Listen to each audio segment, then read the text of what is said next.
Friends, ఈ రోజు మనం ఎన్ఆర్ఐ ఎక్కడ ఇన్వెస్ట్ చేయొచ్చు. ఇప్పుడు చూడండి, ఎన్ఆర్ఐలు నాన్ రెసిడెంట్ ఇండివిజువల్స్ ఎక్కడ ఇన్వెస్ట్ చేయొచ్చు. ఇప్పుడు ఎన్ఆర్ఐలు మన యొక్క ఎక్కడ ఇన్వెస్ట్ చేసుకోవచ్చు. 4 రకాలుగా ఇన్వెస్ట్ చేసుకోవచ్చు ఎన్ఆర్ఐలు. ఒకటి ఏమిటంటే డిపాజిట్స్. ఇప్పుడు ఎన్ఆర్ఐ గానీ పిఐ గానీ పర్సన్ ఆఫ్ ఇండియన్ ఆరిజిన్ ఏం చేయొచ్చు అంటే అకౌంట్ ఓపెన్ చేసుకోవచ్చు, హోల్డ్ అంటే కలిగి ఉండొచ్చు, మెయింటైన్ చేసుకోవచ్చు. ఏమేమి అకౌంట్స్, ఏమేమి bank accounts, bank authorised person అనమాట వీళ్ళు అకౌంట్ ఓపెన్ చేసుకుంటారు డిపాజిట్స్ కోసం. ఏమేమి అకౌంట్స్ ఓపెన్ చేసుకోవచ్చు అంటే ఫస్ట్ ఎన్ఆర్ఓ రూపీ అకౌంట్ అంటే non resident ordinary rupee account, దీన్ని ఎన్ఆర్ఓ అకౌంట్ అంటారు. రెండోది non resident external rupee account, దీన్ని ఎన్ఆర్ఈ అకౌంట్ అంటారు. మూడవది ఏమిటంటే foreign currency non resident bank account, FCNR, foreign currency non resident bank account, FCNR. ఈ 3 అకౌంట్లు ఎన్ఆర్ఐస్ గానీ పిఐఓస్ గానీ ఓసిఐలు గానీ కలిగి ఉండొచ్చు, డిపాజిట్ చేసుకోవచ్చు. తర్వాత ఏమిటి, investment in India.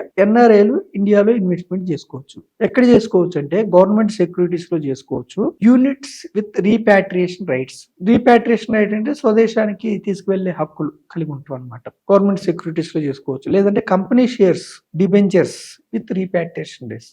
Company shares కొనుక్కోవచ్చు, డిబెంచర్స్ కొనుక్కోవచ్చు. మూడోది shares or debentures of Indian companies through stock exchanges under portfolio investment scheme with repatriation rights. అంటే పోర్ట్ఫోలియో మేనేజ్మెంట్ సర్వీసెస్ ద్వారా కూడా చేసుకోవచ్చు. నాలుగోది అంటే ఇండియన్ కంపెనీస్ లో without any limit non patriation basis మీద కూడా ఇన్వెస్ట్ చేసుకోవచ్చు. అంటే డిపాజిట్స్ అకౌంట్స్ కలిగి ఉండొచ్చు. రెండు ఇన్వెస్ట్మెంట్స్ ఇన్ ఇండియా చేసుకోవచ్చు. మూడోది ఏంటంటే ఎన్ఆర్ఐలు ఇమ్మూవబుల్ ప్రాపర్టీ అంటే స్థిరాస్తి కూడా కొనుక్కోవచ్చు.